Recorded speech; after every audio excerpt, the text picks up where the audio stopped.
Salut YouTube, on se retrouve aujourd'hui pour une nouvelle vidéo qui va être le book haul, le point sur tous les achats que j'ai réalisés durant le mois de septembre. Si août avait été un mois globalement plutôt raisonnable en termes d'achats neufs et d'achats d'occasion, septembre ça n'a pas tout à fait été pareil, hein. Ça a été inversement proportionnel à la quantité de livres lus. J'ai peu lu mais j'ai beaucoup acheté.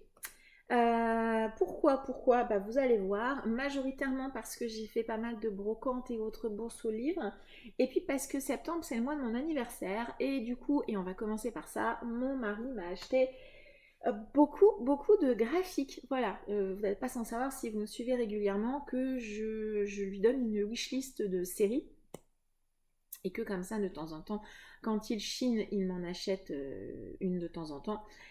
Mais là, il s'est un peu lâché sur les séries, hein. Donc voilà, la présentation des séries, elle va être assez rapide, mais c'est vrai qu'en termes de tomes, et bah du coup, ça prend un peu de place, vous allez voir. Donc on va commencer par ses achats à lui graphiques, mais ça va aller assez vite.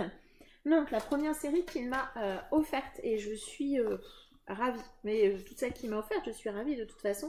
Mais celle-là particulièrement parce que c'est une série qu'on ne voit pas beaucoup, et moi je suis vraiment très contente, c'est celle-ci. Donc je vais prendre le tome 1, c'est La fille du temple au chat de Makoto Ojiro, c'est publié chez Soleil Manga. Ici, on va être un peu dans une série un peu comme j'aime, un peu cocooning, tranche de vie, puisqu'on va suivre une demoiselle qui habite un temple. Elle est chargée de s'occuper du temple, et dans ce temple vit beaucoup de chats. Donc c'est une série un peu tranche de vie, voilà, sur un style de dessin assez classique. Donc c'est une série qui est complète en 9 tomes, c'est ça. Et donc bah voilà, j'ai les 9 tomes qui ont intégré ma bibliothèque. Je ne vais pas forcément vous montrer tous les tomes, j'en ai pris un autre au hasard. Voilà, hop, celui-ci. Donc une série un peu tranche de vie comme je les aime. Chez moi, vous êtes habitués, on passe du coq à l'âne. Deuxième série qu'il m'a offerte, une série également un peu de niche et qu'on voit peu passer, une série complète en 8 tomes, et c'est celle-ci. C'est Wolfsmund. Alors c'est un nom assez imprononçable. C'est de Mitsuhisa Kuji et c'est publié chez Kiyun. Alors là, on va être pas du tout dans le même style. On va être en Suisse au XIVe siècle. Ouais, XIVe siècle, un seigneur tyrannique règne sur la forteresse et la passe du Saint-Gothard. Surnommé le col du loup par les voyageurs terrifiés, l'homme a une capacité surnaturelle à deviner les tragédies personnelles que cachent les malheureux cherchant à fuir le pays. Avec un adversaire aussi machiavélique, le sort est souvent cruel pour les clandestins qui risquent le tout pour quitter ce lieu maudit. La particularité de Mitsui Sakuji, c'est que c'est un assistant de Kentaro Miura. Ça a été un assistant, l'auteur de Berserk. Donc c'est vrai qu'au niveau du dessin, on est loin de la patte de Kentaro Miura, mais quand même, il y a un petit côté un peu violent, un peu dur, qui moi me plaît. Donc une série, est-ce que c'est vraiment une série historique? Je sais pas. C'est une série qu'on voit vraiment très peu passer. Je prends, ça doit être le dernier tome, ouais, ça c'est le dernier tome, le tome 8. Avec un style de dessin qui devient plus tramé au fur et à mesure des tomes. Bref, une série qui était dans ma wishlist depuis vraiment un bon petit moment. Et voilà, il l'a trouvée et il me l'a offerte et j'en suis vraiment ravie. Je suis très contente parce que c'est aussi une série qu'on voit peu passer sur les réseaux, donc ça aussi, ça me fait très plaisir. Troisième série, et alors là, donc on a eu la tranche de vie, du combat un peu historique, et là on va être dans toute autre chose, en plus chez un éditeur qui est très peu représenté chez moi. Il m'a offert l'intégrale des 6 tomes, ce sont des tomes doubles de la série Blizzard Axel de Nakaba Suzuki, c'est publié chez Nobinobi. Et ici, on va être au collège avec des collégiens qui ont une passion pour le patinage artistique. Donc on va être dans une série un peu sportive avec des combats liés au patinage artistique. Voilà, des compétitions de patinage. Alors ce qui est bien avec moi, c'est que c'est quand même hyper ultra varié. de la tranche de vie, du combat historique et du sport, du patinage artistique. Donc pareil, c'est une série qui est peu connue. Alors là, j'ai pas regardé et je ne sais plus. Je sais que l'auteur, il est beaucoup plus connu pour une autre série. Donc honnêtement, je retrouverai pas de tête. Mais voilà, pareil, c'est une série dont j'avais entendu beaucoup de bien, une série qu'on voit peu passer aussi sur les réseaux. Voilà, ça c'est le tome 2, le tome 3, et allez, le dernier, le tome 6. Donc voilà, une série que je suis contente de voir intégrer ma Mangatech. Tac, je vais essayer de vous montrer les 6 tomes en un. Si jamais vous l'avez lu, n'hésitez pas à me le dire en commentaire. Donc voilà, les 6 tomes, ça fait une très jolie fresque tout en couleur pastel, c'est très joli. Mais voilà, moi je suis contente de la voir pour la thématique patinage artistique qui est quand même très originale. Une série, alors là, celle-là, on l'a beaucoup plus vu tourner. Alors moi, j'attendais que la série soit terminée d'être publiée, tout simplement parce que quand elle est arrivée en France, elle était encore en cours au Japon. Et j'avais pas forcément envie de me lancer dedans. Elle a été terminée, elle a donc intégré cette fameuse wishlist. Et mon mari m'a offert l'intégrale de... Est-ce que vous l'avez reconnu? Reine d'Égypte de Kie Inudo. C'est également chez Kiyun, donc l'histoire de Hatshepsut, qui donc voilà, va devenir reine d'Égypte. Je pense que j'ai pas particulièrement besoin de vous parler plus de cette série qui a vraiment fait pas mal de buzz, surtout au début, avec des dessins magnifiques. Je sais pas si d'un point de vue historique c'est très juste par rapport à la réalité. Enfin, en tout cas, les dessins sont magnifiques. L'édition de Kiyun, elle est super agréable. Je trouve les couves toujours, elles sont super réussies, les couvertures. Enfin voilà. Je m'appesantis pas beaucoup sur cette série. C'est une série qu'on a quand même, je pense, pas mal vu tourner. Et donc, le dernier tome, le tome 9, avec un joli dos aussi. Bref, de très jolies illustrations. L'auteur ou l'autrice, je pense que c'est un homme, a un talent magnifique. Vraiment, je trouve que le dessin, il est très joli. Vraiment magnifique. Encore 2 séries complètes intégrales. Alors pareil, une série qu'on voit peu passer, qui est un petit peu ancienne, je pense. C'est une série complète. En 8 tomes, on passe encore sur toute autre chose. Cette fois-ci, c'est Green World de Yusuke Osawa, publié chez Pika Éditions. Là, ici, on va être dans un post-apocalyptique. Assez classique, je pense. C'est ça, suite à une soudaine coupure de courant, un lycéen avec d'autres jeunes hommes, jeunes femmes qui avaient pris le métro, donc retourne à la surface. Et quand ils sortent, le monde n'est plus le même, des plantes gigantesques se sont mises à attaquer les humains. Alors, est-ce que c'est une histoire, comment dire, écologique? Je ne sais pas. En tout cas, un post-apo qu'on a un peu vu passer. Je trouve ça plutôt cool. Regardez-moi cette... Alors ça, c'est le tome 8. Voilà, c'est le dernier tome avec une 4e qui est vraiment très jolie. Mais ouais, toutes les 4e sont plutôt sympas. Donc, un post-apo, pareil qu'on a peu vu passer. Une série un petit peu ancienne aussi. Voilà. Why not? Et la dernière série qu'il m'a offerte, celle-là aussi, je pense que vous la connaissez, on l'a vue. Je me baisse parce que j'ai beaucoup de livres autour de moi. On l'a pas mal vu tourner aussi et il m'a donc offert les 8 tomes. On va partir dans du shoujo, je crois, de Blue Flag, de Kaito, tout simplement. C'est publié chez Kurokawa et là on est donc avec des lycéens pendant leur année de terminale. Et on va suivre 3 élèves qui, a priori, vont avoir des histoires de cœur, d'amour, les uns avec les autres. Alors, je me semble que c'est un shoujo. Après, je peux me tromper. Des fois, on a des titres qui sont un peu limites comme ça. Blue Flag, vous l'avez beaucoup vu tourner. En tout cas, moi, je l'ai vu beaucoup tourner, que ça soit sur les chaînes manga, mais pas que, sur les chaînes Booktube également. J'adore celle-là. J'aime beaucoup cette couve. Vraiment, je la trouve très jolie. Dans un festival en tenue un peu traditionnelle. Et là... la dernière couverture du tome 8. Donc voilà, mon mari s'est un peu lâché. Il m'a donc offert 1, 2, 3, 4, 6 séries complètes. La vraie question, c'est où vais-je ranger tout ça? On se pose la question tout de même. Ensuite, on va passer à mes achats à moi graphiques. Rassurez-vous, il y en a beaucoup, beaucoup moins. Donc d'abord, suite de série, je me suis trouvé le tome 6 de Beck de Harold Sakeuchi, publié chez Delcourt Tonkam. Je l'ai trouvé sur Vinted, donc un petit peu moins cher que le prix du neuf. J'achète beaucoup de graphiques, il est vrai, mais c'est vrai que les graphiques, ça reste quand même un budget. Donc quand je peux les trouver quand même d'occasion, je les prends.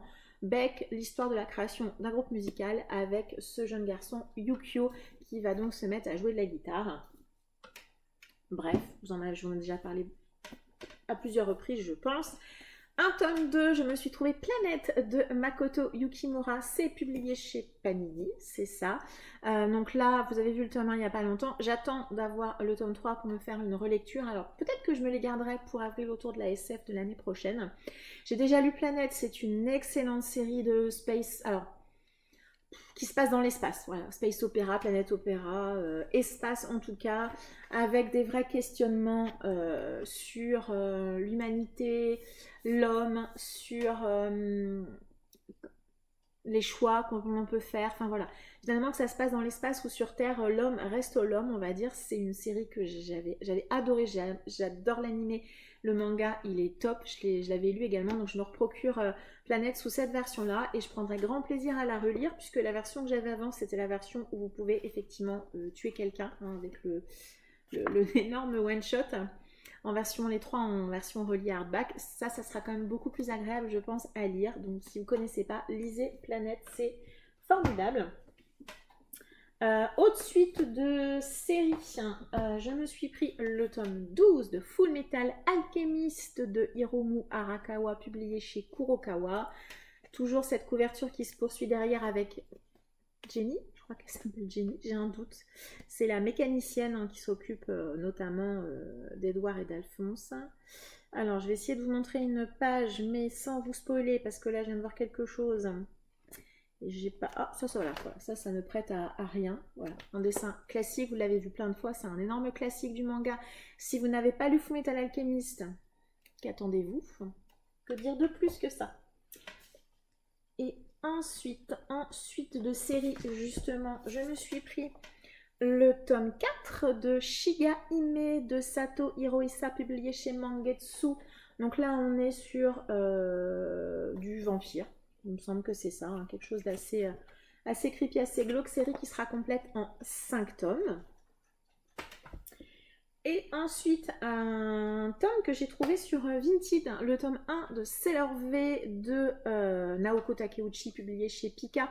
C'est la... En fait, l'autrice, elle a d'abord fait Sailor V, donc en 3 tomes. Pika réunit donc dans cette version-là en 2 tomes. Le tome 2 est sorti ou va sortir au moment où je tourne cette vidéo. Et ensuite, il y a la série Sailor Moon, voilà, qui a vraiment popularisé l'autrice, mais Pika a eu la très bonne idée de ressortir Sailor V sous le même format que Sailor Moon. Du coup, ça fera une jolie petite suite, comme ça va faire très très joli, et ça sera également très agréable à lire. Toujours beaucoup de talent dans l'utilisation des couleurs, je trouve, de la part de l'autrice. Voilà, un énorme classique du manga que j'ai lu il y a longtemps. Alors honnêtement, cette partie-là, Sailor V m'avait pas laissé un souvenir impérissable, mais je pense que c'est intéressant de la voir pour le côté collection et puis voilà, pour la beauté de l'objet également, soyons honnêtes. Ensuite, j'ai acheté quelques one-shots de début de série. Alors, je me suis d'abord pris la réédition de Sanctuary de Sho Fumimura au scénario et Ryuichi Okigami au dessin. C'est publié chez Glénat. Ce sont des intégrales doubles. C'est un titre qui date des années 2000 ou 90 1999, voilà, c'est bien ça. Donc ici, on va suivre 2 hommes, un qui est politicien et un qui est chef de gang. La particularité de ces 2 hommes, c'est que ce sont 2 amis d'enfance et on va donc les voir évoluer de manière parallèle, l'un qui en essayant d'atteindre la tête du pays et l'autre qui veut essayer de devenir chef de la mafia, ponte en tout cas au niveau des méchants, j'allais dire. On va les suivre dans leur évolution au sein de la société, 2 évolutions parallèles, continuent de se voir, en tout cas de se croiser, et voilà, on va les voir évoluer. J'aime beaucoup le dessin de Ryoichi Kigami. Voilà. En plus, ce qui est intéressant dans ce manga, c'est que là, on est vraiment plongé au cœur de la société japonaise. J'aime beaucoup le dessin de l'auteur. Si vous connaissez Ryoichi Kigami, le nom vous dit peut-être quelque chose. C'est celui qui a créé le personnage de Crying Freeman. Il y a un film, c'est effectivement un titre assez connu. Sanctuary n'était plus édité, il a été édité il y a quelques années, donc moi je suis ravie de voir ce titre revenir en France. Moi, je vais me le procurer au fur et à mesure des sorties, c'est absolument certain. Par contre, je tiens à prévenir, c'est un titre qui est réservé plutôt aux adultes, déjà de par la thématique, et puis on a des scènes de sexe explicites, on a des scènes de violence explicites, et puis on n'a pas une grande représentation des femmes dans cette série. Hein, on va pas se mentir, les femmes ici, elles sont soit prostituées, soit mères au foyer. Enfin voilà, il n'y a pas de juste milieu. Donc voilà, il faut aussi savoir que c'est quand même un titre de son époque, malheureusement pourrait-on dire, et aussi malgré tout, hein, le reflet de la société japonaise des années 90. Il faut quand même aussi en avoir conscience. Et autre début de série, alors celle-là je ne connaissais pas du tout, j'ai d'abord été intriguée par la couverture, le titre Meurtre dans le Décagone, c'est de Yukito Ayatsuji et Hiro Kiyohara, c'est publié chez Pika, donc le titre m'a intrigué, la couverture, et puis après le pitch, donc on va suivre un groupe d'étudiants, ils sont tous amateurs de romans policiers, ils partent en vacances, ils vont résider dans le Décagone, un bâtiment qui a une architecture très très particulière, dont l'architecte est mort 6 mois plus tôt dans un incendie sur l'île sur laquelle ils sont. Une fois sur place, le groupe va faire une étrange découverte de mystérieuses plaquettes où figurent les mots victime, détective et coupable. Au même moment, une autre étudiante, ex-membre de ce club, reçoit une lettre de la part du mort. Une double enquête commence alors. Voilà, j'avoue que le pitch me paraissait très intriguant. Alors, ça m'a quand même beaucoup fait penser par moments à Agatha Christie, hein, au niveau du pitch. Le dessin, il est très élégant. Voilà. Et voilà, c'est une série qui sera complète en 5 tomes. Donc j'avoue que le côté assez court, un peu intrigue policière, finalement, j'en ai peu et j'en lis peu. Ça peut être plutôt cool. Le dessin me plaît bien. Le petit côté Agatha Christie. Donc voilà, si jamais vous êtes passé à côté, je vous la fais peut-être découvrir. Un titre, je ne pouvais pas passer à côté, bien évidemment. J'ai pris Le Molosse de Gutanabe, toujours sur des textes de Lovecraft. C'est toujours publié chez Kiun. Aucune idée de quoi ça parle, mais j'ai toute la collection. Vous les voyez pas, non, ils sont là, mais du coup vous les voyez pas. J'ai toute la collection des chefs-d'œuvre de Lovecraft dans cette version-là, donc je les prends au fur et à mesure quand ils sortent. Il est tout petit celui-ci, puis je pense qu'on arrive au bout de tout ce que pour le moment l'auteur a publié, donc on va devoir patienter. Moi du coup j'ai celui-ci, je ne l'ai pas encore lu, mais voilà, ça viendra tout doucement. J'ai réceptionné un financement participatif. Vous savez que je fais régulièrement des financements, des campagnes sur Ulule. Là, pas du tout, je l'ai fait directement sur le site de la maison d'édition chez Black Box et j'ai reçu les contes noirs de Noroi Michuru chez Black Box tome 1 et tome 2. Alors, mention spéciale parce que les quatrièmes sont absolument magnifiques si on aime ce genre de choses. Les codes barres sont à l'intérieur, c'est vraiment très très chouette de la part de la maison d'édition. Ici on va retrouver l'intégralité des contes noirs réalisés par l'auteur. Ce sont des contes, des nouvelles creepy, style un peu vintage, bien qu'il me semble que l'auteur, ça ne date pas du tout des années 70 ou 80. Hein. Je crois que c'est un peu plus récent. Alors il n'y a pas la date derrière, mais bon, voilà. Je suis vraiment super contente d'avoir participé à ces deux tomes et je crois que c'est le début de la collection. Alors, il n'y a pas le nom, mais il y a un petit logo ici et je crois que Black Box va se mettre à éditer des titres comme ça d'auteurs dans les domaines du fantastique et du creepy, de l'horrifique. Ça c'est plutôt cool et je serai au rendez-vous au fur et à mesure, bien évidemment.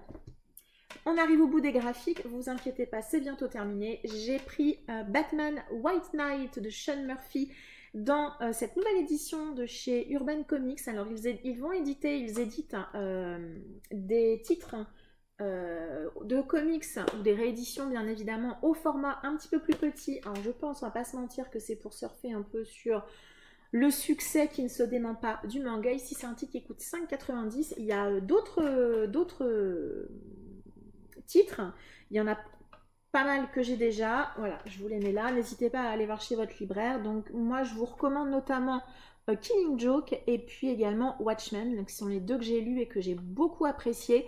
Il y en a d'autres qui vont arriver prochainement. En tout cas, sur le lancement de cette collection sur septembre, je n'ai pris que ce titre-ci, qui est un titre qui était dans ma wishlist depuis longtemps. Donc ça tombait bien.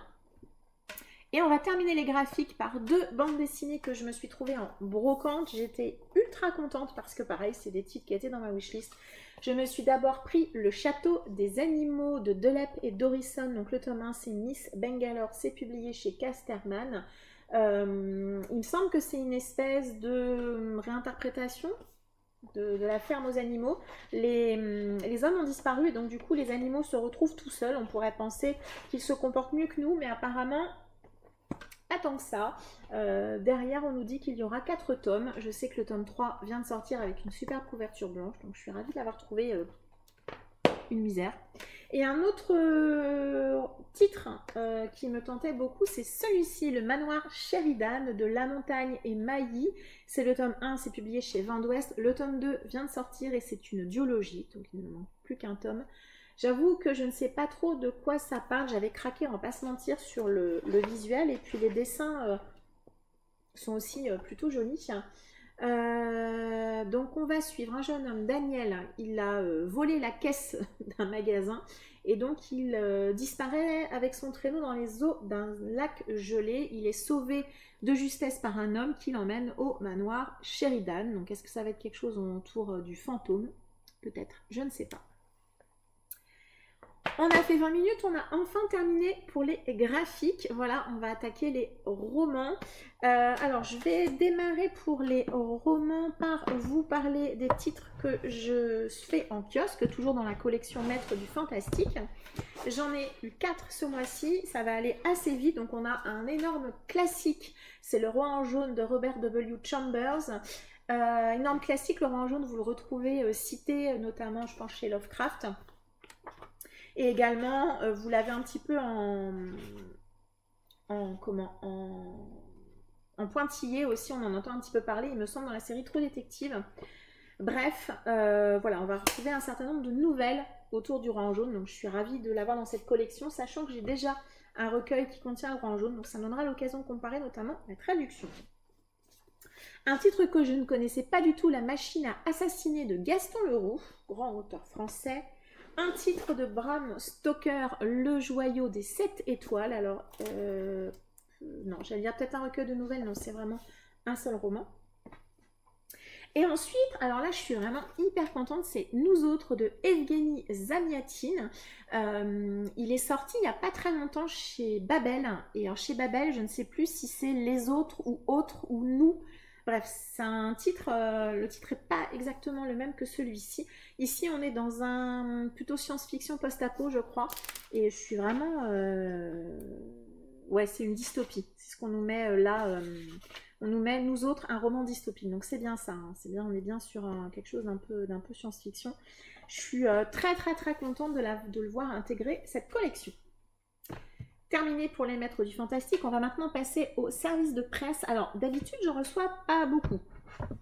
Genre 1 ou 2. Là, je sais pas ce qui s'est passé. Je sais pas ce qui s'est passé, je sais pas.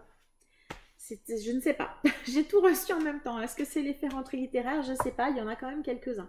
J'ai d'abord reçu Les flibustiers de la mer chimique de Marguerite Imbert, envoyé par Albin Michel Imaginaire. Ici, on est dans une histoire. Alors, est-ce qu'on est entre la fantaisie, la science-fiction, voilà. Une folle odyssée sous des cieux aveuglants sur des mers acides qui empruntent leur couleur à une délicieuse poignée de bonbons chimiques. J'ai vu pour le moment beaucoup d'avis positifs sur ce titre-ci, donc voilà, j'espère pouvoir le lire prochainement. La couverture est sublime et elle est de Sparte, je précise, parce qu'elle est vraiment superbe.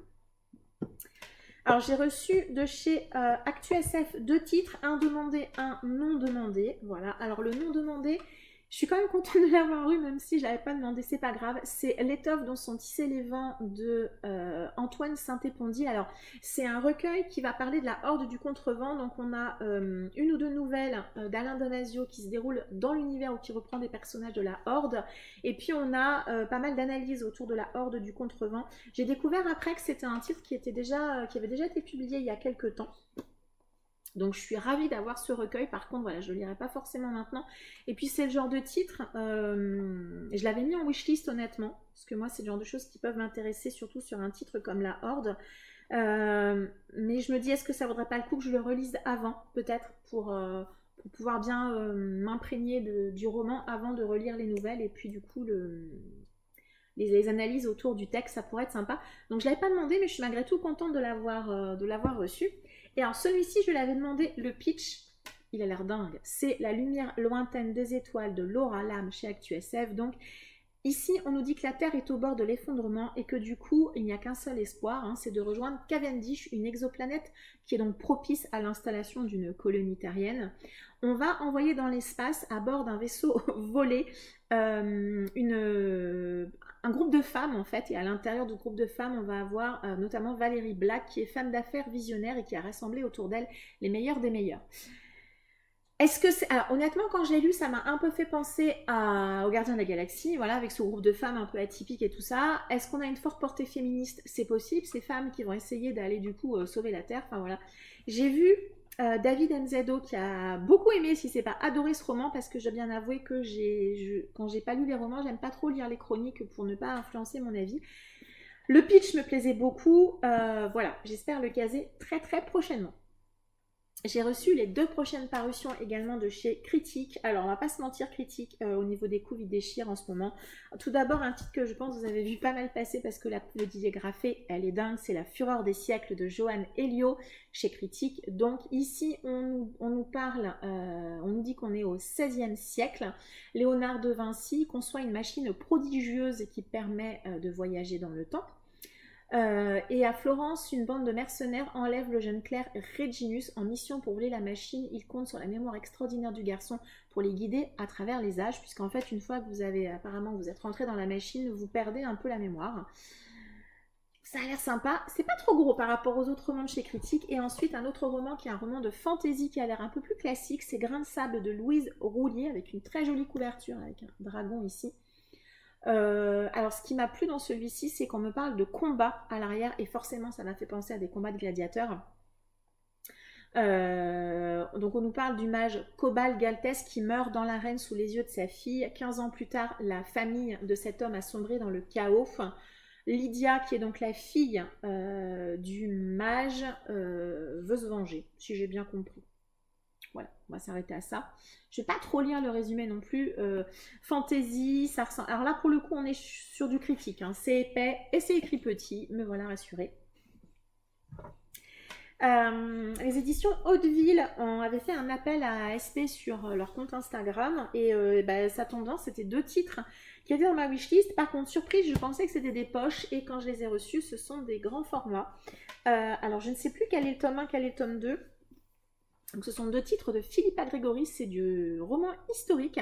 Donc le premier c'est La reine à la rose blanche et le second c'est La reine à la rose rouge. Ici on va être avec la famille des Plantagenets en 1464 en Angleterre. Voilà, j'en sais pas plus si ce n'est que ces titres, en tout je crois que c'est celui-ci qui était dans ma wishlist depuis vraiment très longtemps comme un très très bon titre. Je les ai reçus en plus quelques jours après le décès de la reine d'Angleterre, donc voilà, celui-ci, alors le tome 1, je ne sais pas lequel, sera une de mes toutes prochaines lectures. Et le dernier roman que j'ai reçu, et pas des moindres, parce que franchement, quand je l'ai demandé, je n'y croyais pas.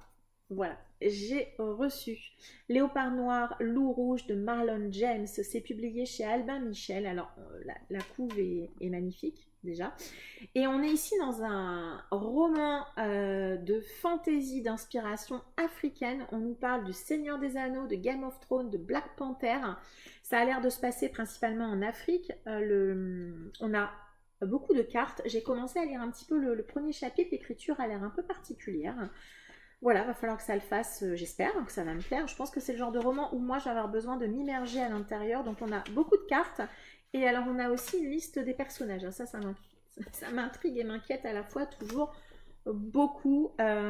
C'est Emmanuel Chastelière qui en avait parlé sur son compte Instagram et qui m'avait beaucoup intriguée et hypée pour ce texte. Donc voilà, pareil, il sera lu bientôt, tout bientôt, j'espère. Et voilà, et je suis hyper intéressée et intriguée par ce roman. Je crois que c'est la première fois que j'ai autant de service presse. C'est assez exceptionnel, on va dire. Ensuite, mes achats neufs. Alors, comme c'était mon anniversaire ce mois-ci, je me suis acheté 3 livres neufs. Voilà. Tout d'abord, celui-ci, L'héritage de l'esprit roi de Claire Crust, publié chez ActuSF. Ici, c'est de la fantaisie d'inspiration japonaise, d'inspiration asiatique. Ça m'a suffi. Alors, par contre, du coup, j'ai eu une info après qui est que ce roman se déroulerait dans le même univers que dans Les Neiges de l'Éternel, qui est un autre roman de l'autrice que je n'ai pas lu. Donc vous savez, psychopathe comme je suis, il y a des chances que j'ai d'abord envie de me procurer le roman précédent et de le lire avant de lire celui-ci. Il sera donc pas lu maintenant tout de suite, on va pas se mentir. Comme j'avais eu de l'argent pour mon anniversaire, je me suis donc pris une suite de séries avec le tome 4, 5, je ne sais plus, Anne de Windy Willows de Lucie et Maud Montgomery, publié chez Toussaint Louverture. C'est la suite de Anne et la maison au pignon vert. Est-ce que j'ai lu le tome 1? Non. Et un achat indispensable, quand bien même je ne le lirai pas maintenant, c'est le nouveau titre de C.S. Pacat, Dark Rise, publié chez Big Bang, sublime hardback. Je ne vais pas vous faire l'affront de vous le montrer, vous avez dû le voir partout sur les réseaux, tout le monde a craqué pour ce très bel objet livre. Moi j'avais adoré Prince Captif, vraiment, donc je suis vraiment très contente de voir d'autres titres de l'autrice arriver en France. La seule chose c'est que j'espère que ça mettra pas trop de temps à arriver pour la suite, mais bon, voilà, je suis malgré tout contente d'avoir ce livre qui est quand même un objet magnifique. Et je tiens à noter quand même qu'en France depuis quelques temps, on a de plus en plus de très beaux objets livres. Et c'est plutôt cool. Mais du coup, c'est plus difficile de résister. Clairement. Et ensuite, j'ai reçu 2 livres pour mon anniversaire de la part de copains des réseaux, de Booktube et de YouTube. Merci beaucoup à vous. Laetitia du compte Galae m'a bien évidemment envoyé, non, mais Laetitia, bien évidemment, du compte Galae, j'avais mal tourné ma phrase, m'a offert Dark Run, le tome 1 de Mike Brooks, publié chez Pocket. Là, ici, on a l'air vraiment d'être dans Les Gardiens de la Galaxie, et ça, c'est plutôt très cool. Merci beaucoup à toi. Et Laurent Lado Vintage m'a offert un titre que je cherche depuis longtemps, que je n'ai jamais acheté parce que neuf, voilà, je n'ai jamais été tentée de l'acheter en neuf. Je le cherchais plutôt en occasion. Je ne veux pas l'acheter sur internet parce qu'il est gros et qu'à chaque fois j'ai peur qu'il arrive défoncé. Et qu'à chaque fois que je le trouve en magasin d'occasion ou autre, il est complètement abîmé. C'est tout le bleu du ciel de Melissa d'Acosta au livre de poche. Il l'a lu, ça a été, je crois, un joli petit coup de cœur. On est assez similaires sur pas mal de goûts, donc il y a des chances que ça me plaise aussi. Il sera pas lu tout de suite, clairement, mais peut-être très probablement parfait pour l'été prochain. Merci beaucoup à toi encore. J'ai fait une seule commande sur internet. Non, c'est pas tout à fait vrai. Je me suis trouvée sur Vinted le dernier tome de la série Blackwater. Donc c'est Pluie de Michael McDowell, publié chez Monsieur Toussaint Louverture. Voilà, je l'ai trouvé sur Vinted. Et ensuite je me suis pris chez Gibert parce qu'il y avait des promos. Négation de Johan Dubos chez Snag. C'est le tome 3 de la série Le ciel sans étoiles. J'ai pas lu le tome 1, mais je crois que celui-ci, je l'ai eu à 1 euro, pas du tout, à 4 ou 5 euros. Donc franchement, ça valait largement le coup. Voilà. Et là, vous vous dites, elle a fini? Non, mais non, pas du tout. Il reste deux grosses piles à côté de moi. Je vais essayer d'aller assez vite. Je vais pas forcément vous faire les résumés. J'ai fait plusieurs brocantes dans le courant du mois de septembre, ce que j'avais pas fait depuis très longtemps. En tout cas, j'en avais pas fait autant depuis longtemps parce que il a fait plutôt beau dans ma région. Donc, toutes les brocantes se sont maintenues, notamment des grosses brocantes que j'aime beaucoup et que j'avais pas pu faire les années antérieures pour cause de Covid et pour cause de pluie. J'ai également fait une bourse aux livres et puis je suis allée une seule fois chez Emmaüs, heureusement. Donc j'ai vraiment acheté pas mal, j'ai eu la chance de trouver pas mal de titres et on va démarrer tout de suite. Je vais essayer d'aller assez vite parce que là on en est déjà un petit peu plus d'une demi-heure, c'est un peu long. Et puis, il y a vraiment beaucoup de titres et je ne vais pas forcément faire les résumés de tout. Donc tout d'abord, j'ai eu l'immense plaisir de trouver cette intégrale qui était parue chez France Loisirs de John Wyndham, une intégrale, donc là on est sur du roman creepy, avec 3 romans, Le Village des damnés que j'ai déjà lu, que j'avais moyennement aimé, et puis il y a surtout Chucky et Le péril vient de la mer. Donc voilà, ça c'est de l'horreur aquatique pourrait-on dire. Et ça je pense que ça n'a rien à voir avec Chucky la poupée, je pense que c'est un hasard ou peut-être un hommage. Donc comme je disais, Le Village des damnés, j'avais moyennement aimé, mais les 2 autres titres me tentaient pas mal. Donc c'est pour ça que j'ai pris quand même cette intégrale. Je ne relirai pas Le Village des damnés. Voilà, par contre, voilà, je lirai les 2 autres romans et je suis ravie de les voir arriver à la maison. J'ai trouvé Si ça saigne de Stephen King, donc un des tout derniers King publiés en poche quand même. Hein. Il est comme neuf, c'est un recueil de nouvelles, il me semble. J'ai peut-être des bêtises. Non, c'est bien ça. C'est un recueil de nouvelles du King. Ensuite, une autrice, je suis contente, j'ai trouvé 2 intégrales. Une autrice que j'ai envie de découvrir, c'est Armance, qui m'a donné envie de la découvrir. On va être là sur ce que j'aime moi, c'est-à-dire plutôt de la rom-com, la comédie romantique. Donc cette intégrale-ci de Nora Roberts, L'Hôtel des souvenirs.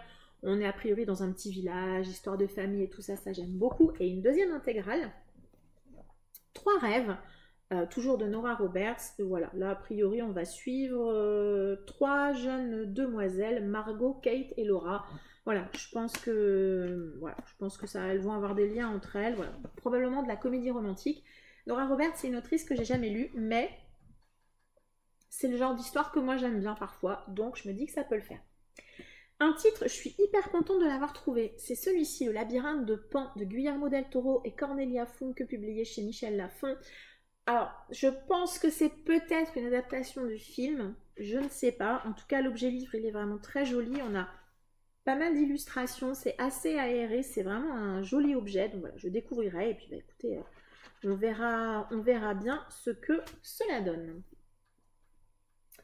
Un Actu SF, vous savez que c'est une maison d'édition que j'aime beaucoup aussi, je suis assez fan de leur ligne éditoriale. C'est donc Le sang des immortels de Laurent Genefort.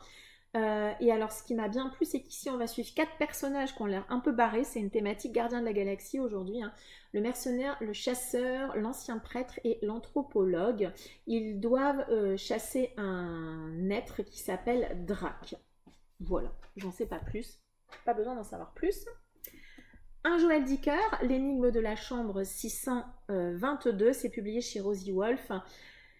J'ai lu L'affaire Rick Hébert, j'ai lu le livre des Baltimore qui est mon roman de Dicker préféré, Les derniers jours de nos pères que j'avais beaucoup aimé aussi. Voilà, j'ai pas forcément relu cet auteur depuis.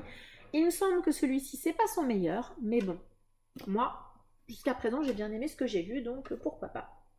Je continue, quand j'en trouve de les prendre, je complète ma collection de Virginie Grimaldi avec Quand nos souvenirs viendront danser au livre de poche.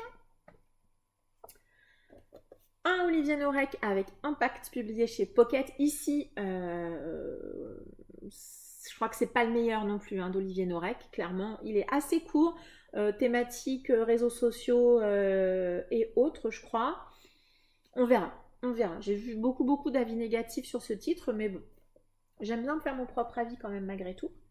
Un auteur que j'ai très envie de découvrir parce que j'ai une de mes collègues qui aime beaucoup cet auteur. Est-ce que je vais réussir à le prononcer? On y va. Zygmunt Milosevski avec Inavouable publié chez Pocket. Alors, donc, je l'ai pris pour l'auteur, clairement.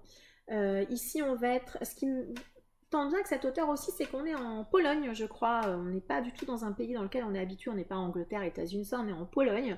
Donc, c'est un petit peu atypique.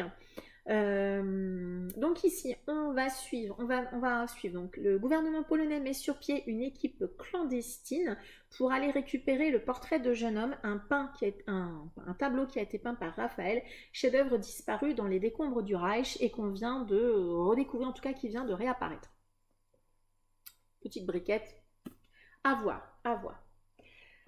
Un roman que j'ai vu passer plein de fois, et ça c'est mon boss qui l'a lu et qui a beaucoup aimé, c'est Mamie Luguerre de Benoît Philippon, publié au livre de poche. C'est Red Trip aussi, les livres viennent de tomber, c'est pas très grave. Red Trip aussi qui avait beaucoup aimé ce titre, et voilà, on va suivre Berthe, 102 ans, canard de l'escouade de flics qui a pris d'assaut sa chaumière auvergnate. Ça a l'air fun. Franchement, ça a l'air fun. Vraiment, ça a l'air fun. Tous ceux qui l'ont lu m'ont dit que c'était un peu barré, mais plutôt cool. Deux romans dans des éditions vintage. Tout d'abord, À vos souhaits de Fabrice Collin. Alors ici, c'est de la fantaisie un peu humoristique. Hein. Je l'ai déjà dit à plusieurs reprises. Avec moi, c'est toujours risqué. Ça passe ou ça casse. C'est un titre que Brajlon a édité à plusieurs reprises. Donc, on verra bien. Suspense. Un titre qui est de la fantaisie plutôt historique écrit par Michel Pagel. Alors la couverture vend pas du rêve, on va pas se mentir. Le Roi d'août. Michel Pagel, c'est un auteur qui moi m'intrigue peut-être plutôt plus pour son côté fantastique que fantaisie, mais pourquoi pas. Pourquoi pas. Un titre qui me plaît parce que je sais pas, ça me donne une impression, ambiance un peu au début 20e siècle. C'est La carte du temps. C'est un roman qu'on n'a pas beaucoup vu finalement. C'est de Félix J. Palma. On va être en 1896. A priori, on est à nouveau sur un voyage dans le temps. Avec ses séjours en l'an 2000, l'agence Murray fait un tabac. Révolution au canular. Andrew Harrington y voit la possibilité de revenir 8 ans en arrière et de sauver sa bien-aimée, assassinée par Jack l'Éventreur. Voyage dans le temps, Angleterre victorienne, Jack l'Éventreur. Je ne pouvais pas partir sans. J'ai trouvé deux romans d'un même auteur, deux romans plus qui étaient dans ma wishlist, Les Oubliés de John Grisham et La Sentence. Alors c'est drôle parce que je trouve que les coups ont un petit air de ressemblance, hein, vraiment. C'est donc tous les deux Olive de poche, John Grisham, grand auteur de romans plutôt procédural, me semble-t-il, en tout cas judiciaire. Je crois qu'il y en a un des deux que Séverine avait comparé aux Anges du Paradis, un truc comme ça, une série télé avec des gens qui venaient en aide à d'autres personnes. Je sais plus lequel des deux c'est. Voilà, je suis contente de les avoir trouvés. Me demandez pas de quoi ça parle, je ne sais plus. En tout cas là maintenant tout de suite.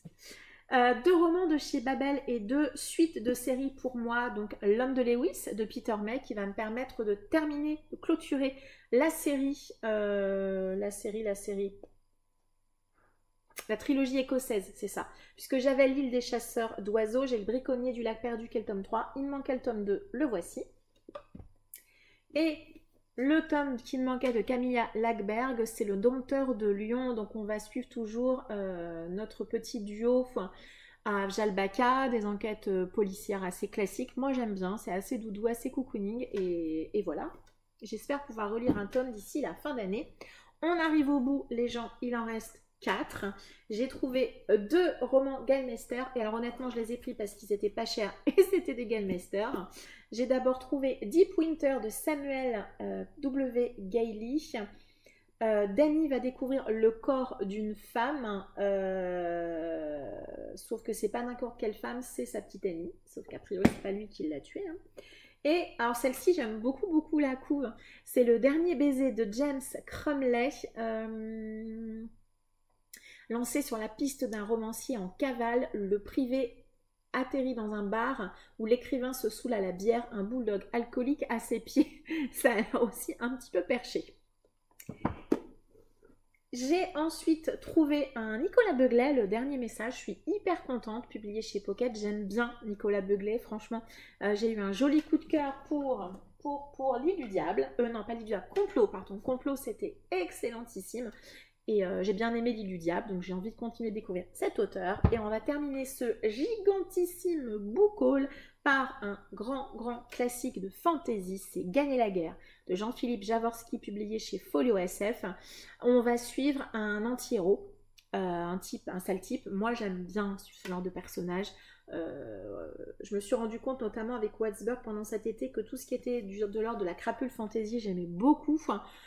Ne pas m'attacher au personnage, c'est pas forcément quelque chose qui me gêne, tant qu'il ne me laisse pas indifférent. Et voilà, Gagner la guerre, c'est un grand classique, un énorme succès. Tout le monde dit que c'est très bien. Le roman, il a la pression. Par contre, c'est encore Joe la briquette, hein, donc et puis c'est de la briquette avec pas beaucoup de dialogue en plus, donc ça va prendre son temps. Je vais pas le lire tout de suite. Je vous le dis tout de suite, il sera pas lu maintenant.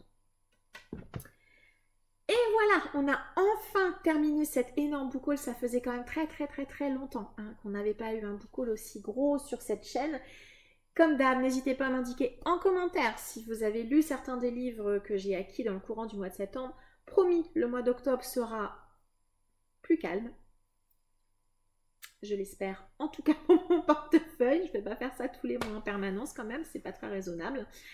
Voilà, je vous remercie de m'avoir suivi. Je vais vous laisser là parce que ce book-haul a été vraiment très très très long. Je vous remercie de m'avoir suivi donc. Je vous souhaite une très agréable journée et je vous dis à très bientôt. Ciao!